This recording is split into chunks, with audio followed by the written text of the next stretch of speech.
Por ejemplo, cuando se habla acerca de que el cristiano tiene perdón de pecados y por la fe tiene entrada directa al cielo, nos podemos a pensar, ¿no? Qué maravilloso debe ser la vida en el cielo, ¿no? ¿Cómo será?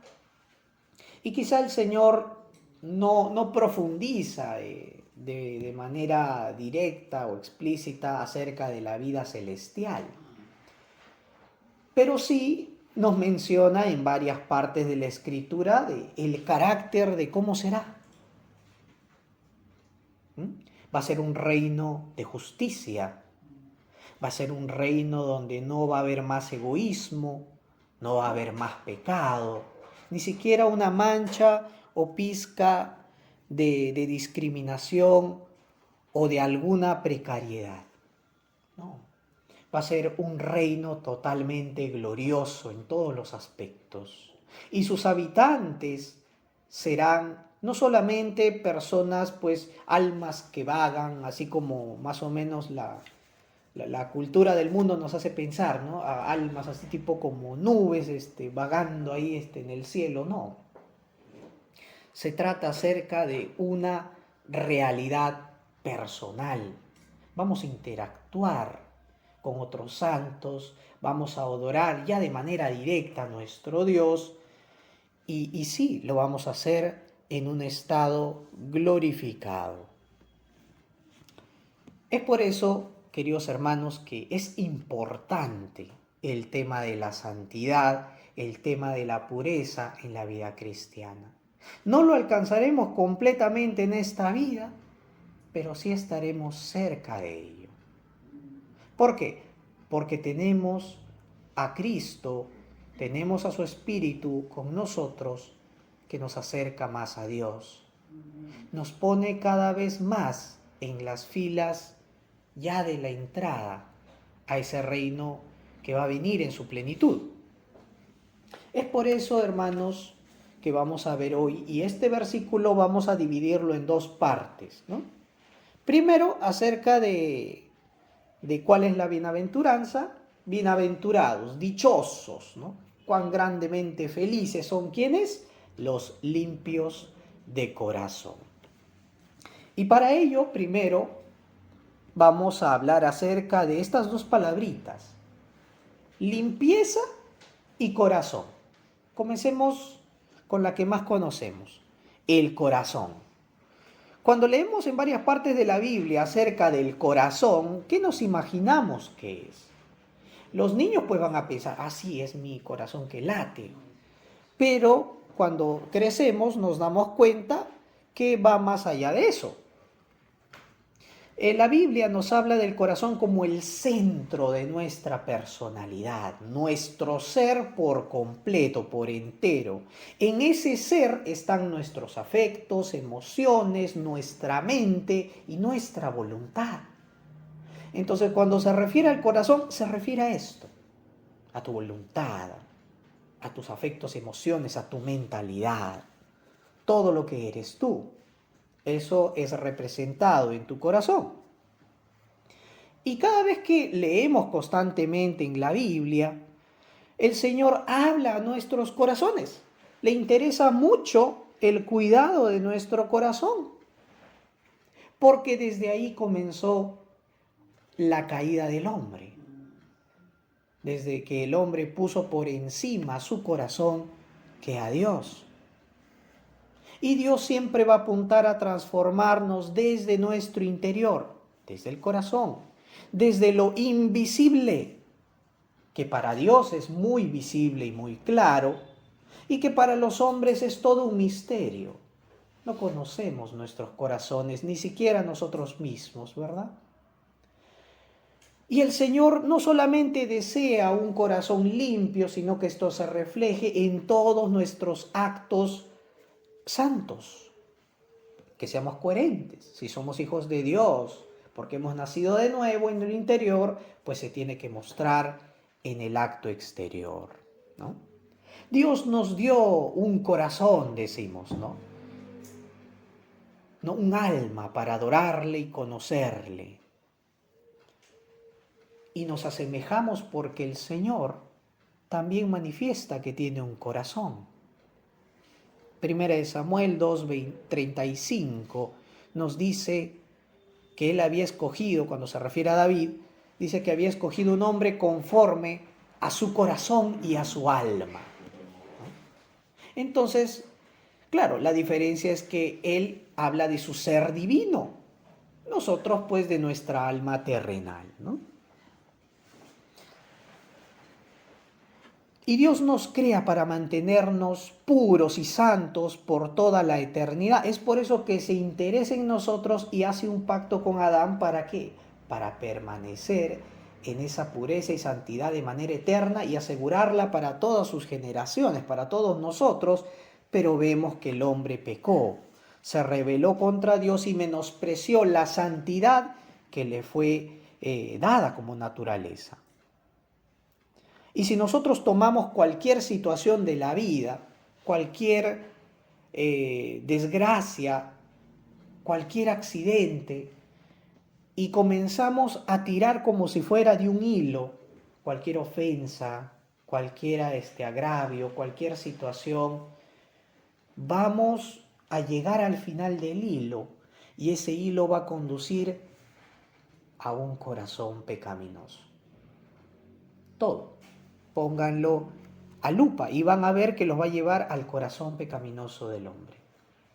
Toda desgracia en esta tierra. Nosotros tenemos que reconocer nuestra pecaminosidad, porque si nos olvidamos de ello, tendemos a pensar de que hemos llegado al cielo porque lo merecemos. El Señor es bien claro cuando habla acerca de la contaminación y de la impureza. Los líderes religiosos pensaban que mediante sus ritos ellos podían presentarse, ritos externos, purificación externa, ellos podían presentarse agradables delante de Dios. Por eso le dijeron, Jesús, ¿por qué tú no sigues los ritos del lavado de los ancianos, de nosotros que hemos establecido, y comes así nomás los alimentos, ¿no? Y no sigues nuestras tradiciones? El Señor Jesús les dijo, porque lo que contamina no es lo que entra, sino lo que sale, ¿no? Refiriéndose al corazón caído. Y el Señor dice así, Marcos 7, 21 al 23, porque de adentro del corazón humano salen los malos pensamientos, la inmoralidad, los robos, los homicidios, los adulterios, la avaricia, la maldad, el engaño, el libertinaje, la envidia, la calumnia, la arrogancia y la necedad. Y podemos continuar, ¿no? Todos estos males vienen de adentro y contaminan a la persona. Si nos olvidamos tan siquiera de que tenemos una naturaleza caída, estas características van a comenzar a salir a flote. Y no nos vamos a preocupar qué está pasando con nosotros. El cristiano tiene que examinarse diariamente. Y por causa de la naturaleza caída es que el Señor desde el antiguo pacto, desde el Antiguo Testamento, ha dicho en el Salmo 24, ¿quién merece subir a mi monte? Esto se ha leído, ¿verdad? ¿Quién merece llegar a su santuario? ¿Quién lo merece? La respuesta es nadie, excepto una persona que sea perfecta de corazón, limpia, sin mancha. Por eso vemos aquí en el versículo 3, el Salmo 24, el versículo 3 es la pregunta, del 4 al 6 es la respuesta. Quien tiene las manos limpias y puro el corazón, aquel que no invoca a los ídolos. ¿Quién de nosotros puede decir yo tengo un corazón limpio? Quizás si nos miramos entre nosotros, algunos levantan la mano. Pero cuando miras ante la palabra del Señor, trata de levantarla más. Ahí es donde nos damos cuenta de nuestra gran falta. Y cuando dice aquella persona que tiene limpias las manos y puro el corazón, cuando dice manos se está refiriendo el que sea totalmente limpio en sus acciones, que todo su actuar haya sido sin pecado. Y cuando se refiere puro de corazón, se refiere a puro en todas sus intenciones, desde las más profundas. ¿Quién puede decir entonces que es limpio tanto en intención como en acción? Adán, para guardar el pacto de Dios del árbol, de la ciencia del bien y del mal, tenía que mantenerse así. No solamente se trataba de que agarrara y comiera del fruto, sino que no deseara hacer eso. Porque basta el deseo de su corazón de desobedecer para ya haber transgredido.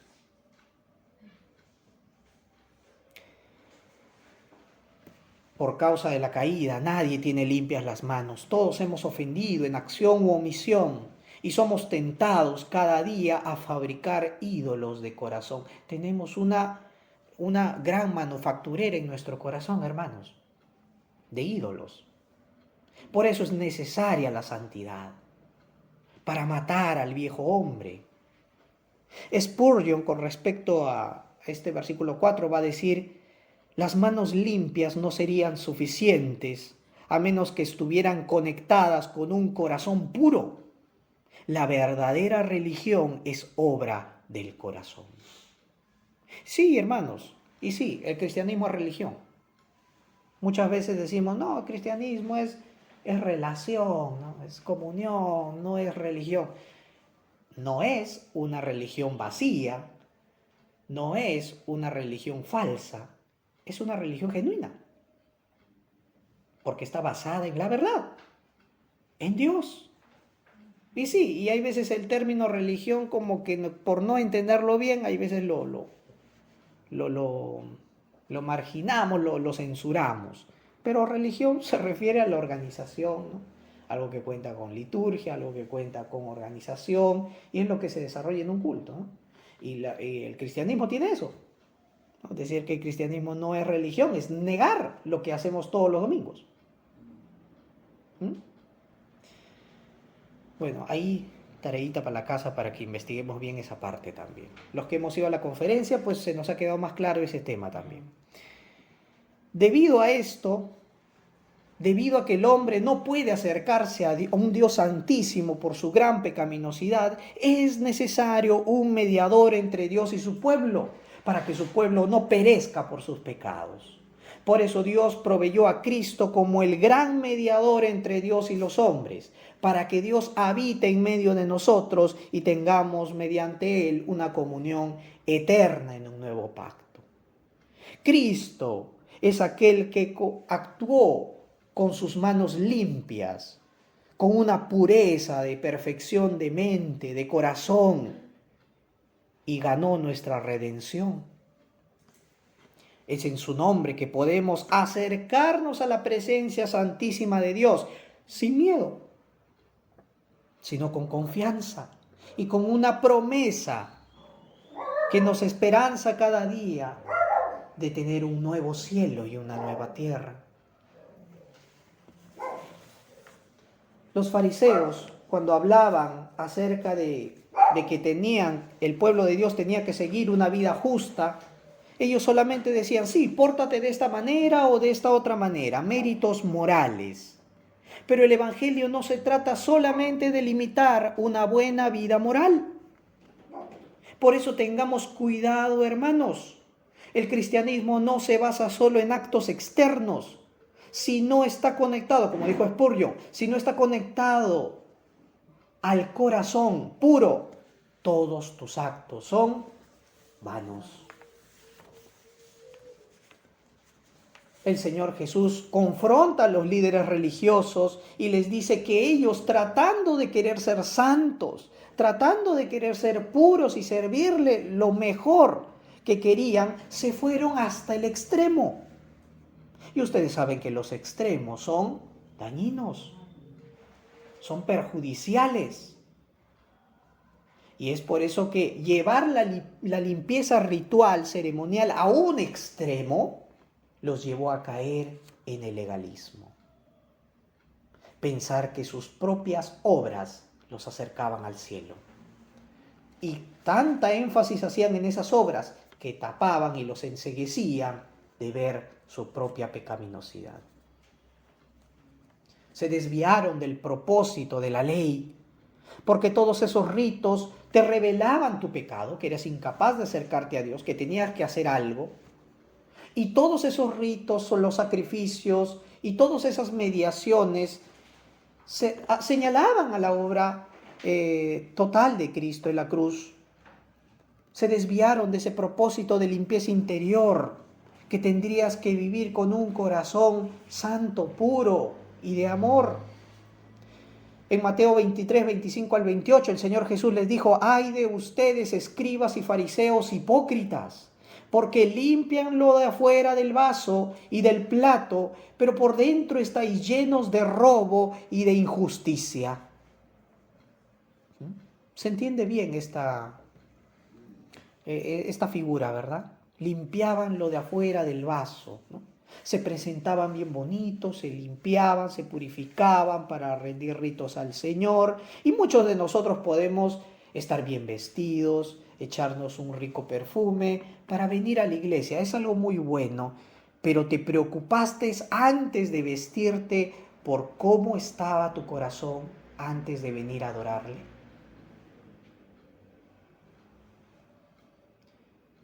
¿Te examinaste si estás lleno de alguna injusticia, de algún acto corrupto? El Señor Jesús los confronta y dice: fariseos ciegos, porque no ven lo que deben de ver. Limpia primero lo de dentro del vaso y del plato, para que también lo de afuera sea limpio. Y estos vasos, platos, son instrumentos. El Señor quiere usarnos, pero es necesaria la pureza del corazón primeramente. Versículo 27 al 28. Escribas y fariseos hipócritas, sois semejantes a sepulcros blanqueados, que por fuera la verdad se muestran hermosos, mas por dentro están llenos de huesos de muertos y de toda inmundicia. Esto fue algo muy directo, algo que sí les ofendió. No solamente en la manera en que se lo dijo, sino porque era verdad. Confrontó su orgullo, sacó a luz su pecaminosidad. Por fuera la verdad se muestran justos a los hombres, pero por dentro están llenos de hipocresía y de iniquidad. Hermanos, cuando hablamos de añorar un corazón limpio y puro, hablamos de añorar un corazón sincero, genuino ante Dios. No podemos falsear nuestra adoración. No podemos simplemente cantar este cántico: más santidad dame, sin querer arrepentirnos.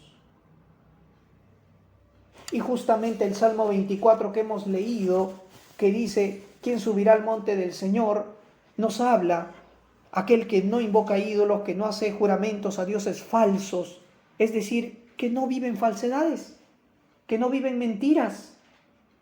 Un corazón limpio comienza a ser sincero delante de Dios. El Señor nos invita a eso. No podemos ocultarle nuestro corazón. Para Él lo oculto es como si estuviera expuesto. Estos líderes religiosos se preocupaban mucho por los preceptos externos, rituales, pero fracasaban en entender que lo que Dios quería era transformar sus corazones en un corazón de amor al prójimo.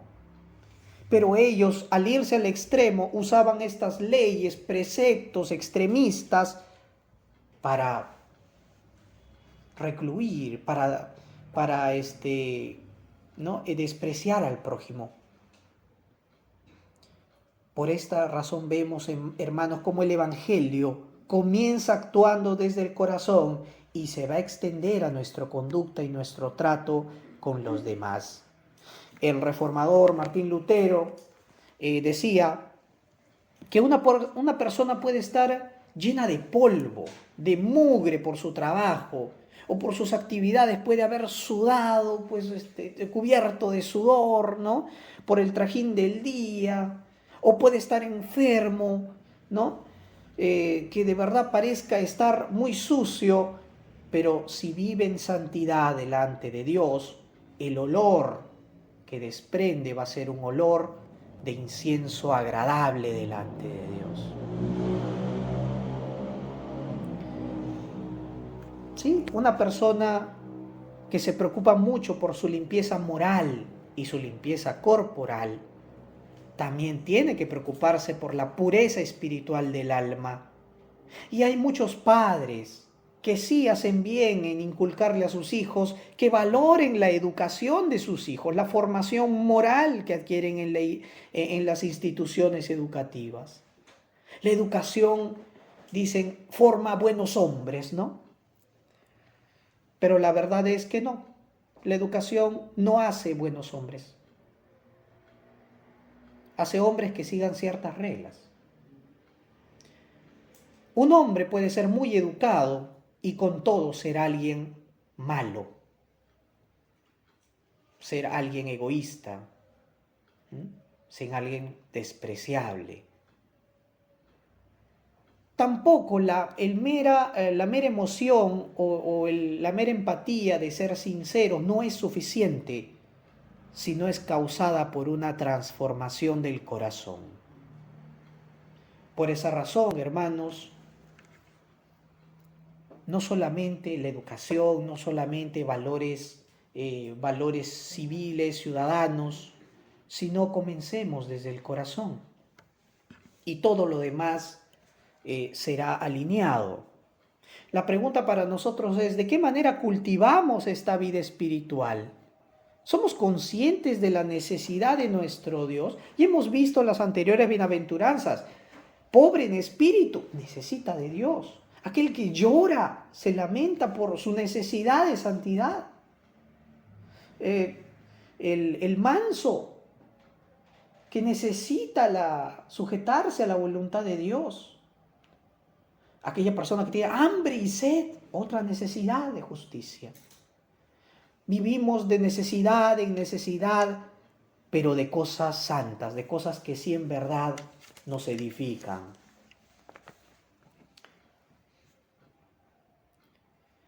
¿Cultivamos de esta manera nuestra vida espiritual? ¿O estamos quizá conformes con una vida moralista? Podemos decir entonces, bienaventurados los puros, los limpios, que no solamente son limpios en la superficie, sino en el centro del corazón mismo de su ser, en la fuente de todo sus emociones y pensamientos. Bienaventurada es esa persona.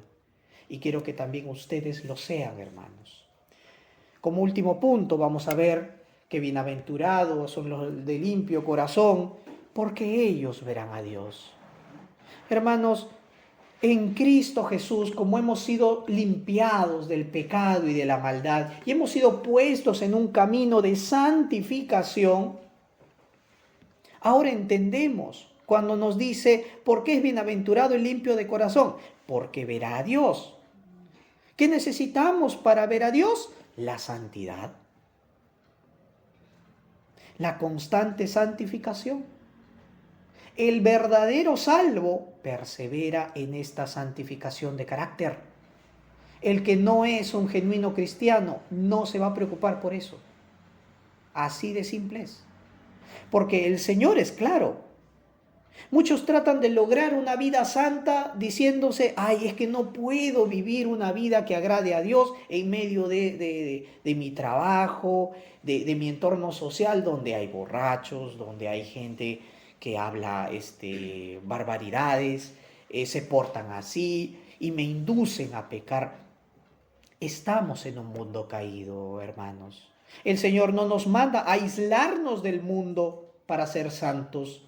Nos manda a vivir como ejemplo de santidad en un mundo caído para influenciarlos a lo bueno. Si queremos autopurificarnos, eso nos va a llevar al fracaso. La única forma de tener un corazón limpio es que el Espíritu Santo obre en nosotros diariamente, nos limpie, nos renueve. Y en el estudio bíblico de Mateo que tuvimos con los hermanos vimos acerca de cómo es el Señor les decía a su pueblo, pedid y se os dará, buscad y hallaréis, llamad y se os abrirá, ¿verdad? Y esto lo podemos llevar aquí, hermanos. Porque el Señor Jesús no te decía solamente las cosas que tienes que orar, sino que esto que tienes que pedir, buscar y llamar es para tus relaciones personales, para que juzgues con justo juicio, para que trates debidamente al hermano, para que disiernas entre lo bueno y lo malo, lo santo y lo impuro, y guardes tu corazón para Dios. Por eso vamos a ver, pedid, buscad y llamad. Cuando pedimos, reconocemos nuestra necesidad. Pedimos algo que nos falta, algo que necesitamos. Y el salmista, el Salmo 51, versículo 10, dijo: crea en mí, oh Dios, un corazón limpio y renueva un espíritu recto dentro de mí. Miren la necesidad de David al decir: Señor, necesito que hagas en mí una limpieza de corazón.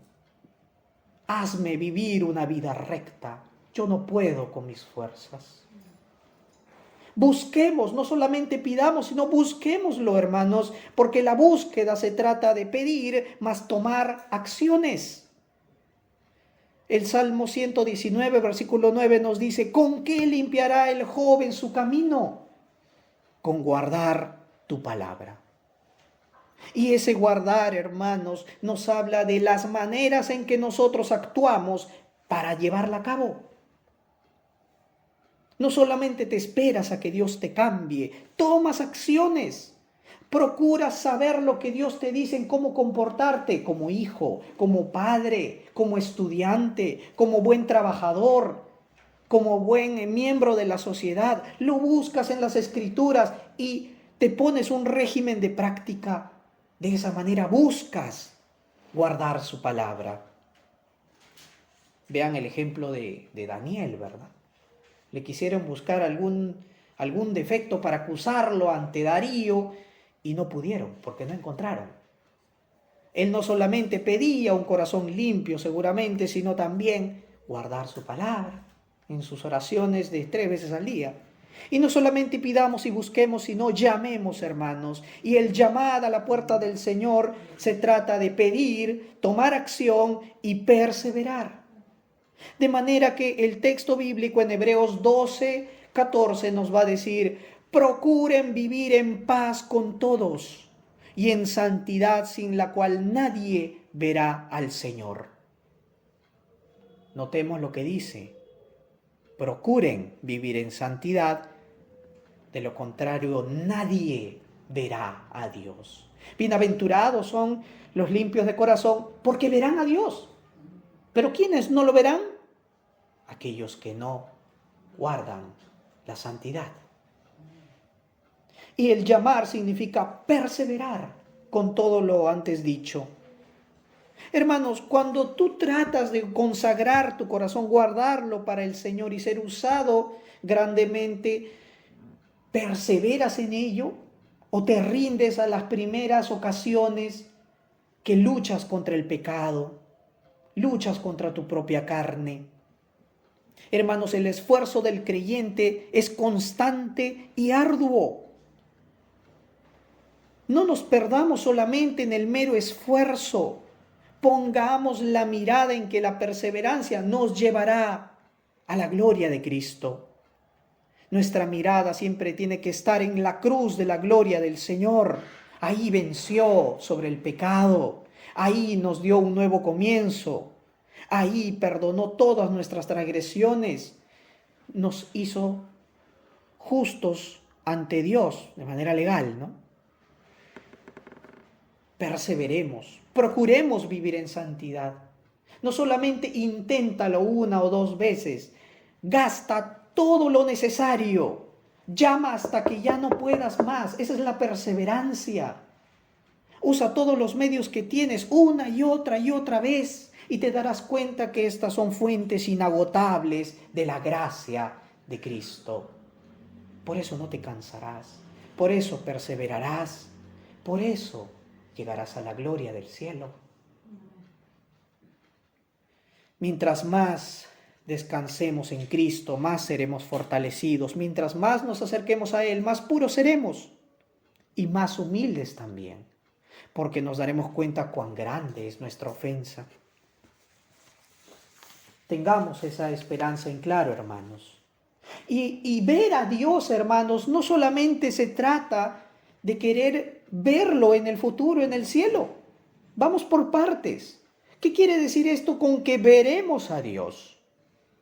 Yo les pregunto, ¿vemos a Dios hoy en nuestra vida? Yo sé que los israelitas del primer siglo vieron al Señor Jesús encarnado, ¿sí? Pero hoy día ya el Señor Jesús no está con nosotros. Pero ¿de qué manera vemos a Dios hoy en día? Porque si nos habla esto es para ahora. ¿Cómo la iglesia puede caminar viendo al Señor? Hermanos, a través de la historia vemos cómo el Señor se interesó por interactuar con su pueblo, para que su pueblo lo viera. Y no me refiero solamente a verlo con los ojos, porque eso es algo meramente físico, que a la final no trae más ganancia que solo ver algo físicamente. A través del tiempo Dios se manifestó a su pueblo a través de las teofanías o manifestaciones del Señor. ¿Ya? Esta es una palabrita para aprendernos, la teofanía. ¿Ya? Y Dios se mostraba a su pueblo en el Antiguo Testamento, antes de venir, de diversas maneras. Por ejemplo, el Señor se mostró a Moisés a través de una zarza ardiente. Y cuando se mostró en la zarza ardiente, le reveló su nombre, se dio a conocer. También se mostró a través de la columna de nube, delegando dirección y autoridad cuando nombraba líderes. Vemos ahí cómo es que Dios se presentaba a través de estas manifestaciones. Vemos cuando luchó con Jacob toda la noche para bendecirle. Otra teofanía, se manifestó como hombre ahí. Y la revelación final, que es con la llegada de Cristo, y es ahí donde acaban las teofanías. Porque ninguna de esas manifestaciones puede revelar más claramente a Dios que Cristo. Y el Señor Jesucristo dijo, a Dios nadie lo ha visto jamás. Pero el Hijo que ha estado en el seno del Padre, Él le ha dado a conocer. Cristo ha venido para que tú veas a Dios en Él. Por eso cuando los discípulos en Juan 14 decían, muéstranos al Padre, queremos ver al Padre y nos basta, el Señor Jesús extraña y les dice, ¿acaso no he estado yo con ustedes todo este tiempo? ¿No me has visto a mí? El que me ha visto a mí ha visto al Padre. El Señor Jesús refleja perfectamente el carácter de Dios. Y aún ahora vemos parcialmente al Señor en nuestras vidas, hermanos, porque no lo vemos en toda su gloria, pero lo vemos en cómo interactúa con nosotros. En Hechos 23:11, Pablo se encontraba preso por predicar el Evangelio y a la noche siguiente, nos dice el texto, se le apareció el Señor en la cárcel y le dijo, ten ánimo, porque como has testificado fielmente de mi causa en Jerusalén, así has de testificar también en Roma. Se le apareció el Señor.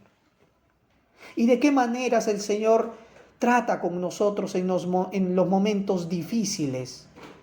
Y vemos su gloria actuar en nuestras vidas, de manera invisible, claro.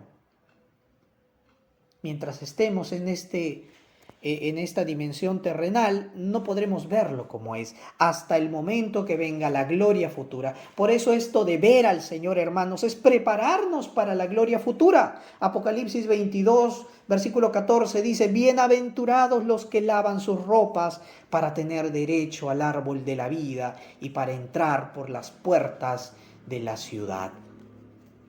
¿Por qué? Porque nada manchado, nada impuro, nada contaminado entrará en la santa ciudad, sino el puro de corazón. De manera que, hermanos, el que es genuino, el que es sincero en su actuar privado y público, por la gracia de Cristo, estará gozando en el cielo. Aquel que procura santificarse cada día y se busca santificar cada vez más sin extremizarse, sino sanamente, estará en el cielo ahí. Y no estaremos individualmente, estaremos con la iglesia triunfante, todos juntos. Por eso, hermanos, nadie vio a Dios solamente y se quedó con eso de manera individual. Fueron partícipes de lo que vieron. Moisés contó a todo el pueblo cómo vio a Dios en una zarza. Los que vieron las teofanías lo transmitieron al pueblo. Nosotros que vemos la gloria de Dios actuar, su presencia invisible en nuestras vidas, que se manifiesta de manera visible en los actos que vemos, lo vamos a ver plenamente en la gloria. Y hermanos, bienaventurados entonces son aquellos que su mente y su conducta son purificados para contemplar a Dios en el día final. Y a mí me gusta porque me hizo acordar acerca de lo que dijo el teólogo Jonathan Edwards. Cuando Jonathan Edwards predicaba su sermón acerca de el cielo es un mundo de amor, él hablaba acerca de cómo será la vida en el cielo. Y él hablaba, ahí veremos a Dios, al Dios de amor plenamente. Veremos a Cristo en su gloria, veremos al Padre, veremos al Espíritu Santo, veremos al Dios Trino como tenemos que verlo, ya no con la mente distorsionada por el pecado que nos cuesta entender muchas cosas. Jonathan Edwards va a decir que ahí la Trinidad se nos va a revelar en plenitud. Ahí veremos al Padre como la fuente de amor, al Hijo como el mediador y la encarnación de ese amor, y al Espíritu como el lazo eterno que comunica este amor en cada corazón de los creyentes glorificados en el cielo. De manera que no solamente se trata de llegar al cielo y saber algo de Dios o verle algo a Dios o cómo es, sino se trata de crecer progresivamente y ser realmente una persona llena del amor de Dios. Muchos dicen, no, sí, vamos a conocer a Dios en un mero intelectualismo. No se trata de eso. El gozo en el cielo por ver al Señor vendrá de esa comunión eterna. Vendrá de ese trato en amor, sin egoísmo, sin envidias. Y esto va a llenar nuestros corazones por la eternidad. ¿Qué cosas veremos en el cielo, hermano? Aparte de las cosas que ya se mencionan en Apocalipsis. Nos dice que no va a haber templo, no va a haber sol ni luna, ¿verdad? ¿Por qué? ¿Por qué no va a haber templo? Porque el templo fue puesto antes para que hubiera un medio en el cual te acerques a Dios. Pero en el cielo no va a haber necesidad de templo porque el Señor es el templo. Va a haber una relación directa. Ya no va a haber sol, necesidad de sol y luna, hermanos, porque el Señor va a alumbrar en gloria, en verdad, en sabiduría, en bondad para todos nuestros corazones. Esa es la luz por excelencia, ¿no? Es como tener una velita y compararlo pues con un reflector, ¿no? ¿Y qué elegirías? Pues el reflector, ¿no? Para alumbrar más, ¿no? El lugar que quiero. De igual manera, va a ser un nuevo cielo y una nueva tierra en gloria, hermanos. Y nos estamos preparando para ello. Pero desde ahora cultivemos un corazón puro y un corazón puro lleno de ese amor, lleno de la bondad de Dios. Conclusión. Los limpios de corazón, por la gracia de Cristo, tenemos esta promesa segura de ver a Dios. La pureza del corazón es obra del Espíritu Santo, que cada día nos lleva al arrepentimiento y nos lleva a procurar nuestro cuidado. Pero confiemos también en que el Espíritu es poderoso para transformarnos y mantenernos puros. Y la visión beatífica, que es ver cara a cara al Señor, hermanos, es algo que va a llegar a su plenitud. Es el cumplimiento de lo que Cristo hizo en la cruz cuando nos salvó. Antes veíamos a Cristo de una manera diferente. Ahora lo vemos a través de las Escrituras, pero llegará un día donde lo veremos plenamente. De una u otra forma, hermanos, si tú me dices, ya, pero ¿cómo en sí voy a ver al Señor en el cielo? ¿Cómo será? No lo sabemos en sí con certeza cómo será. Pero al final, de una u otra manera, los corazones limpios llegaremos a ver su gloria plena. Vamos a orar. Amado Señor, te damos las gracias. Gracias, Padre Celestial, por tu bondad, por tu amor y que procuras el cuidado del corazón de tus hijos. Gracias por instarnos a la santidad, por instarnos a un corazón limpio que desea más ser como tú, apartarse de lo malvado y ansiar lo bueno. Gracias, Señor, por esa promesa de que no solamente vemos tu gloria que nos ayuda constantemente en esta tierra caída, sino que lo veremos en la futura gloria eterna, donde tu amor, tu bondad, tu luz no tendrán límites. Gracias, Señor. A esa gloria hemos sido llamados por gracia, un corazón purificado por tu bondad. Gracias por los méritos de Cristo en la cruz, Señor. Oramos. Amén.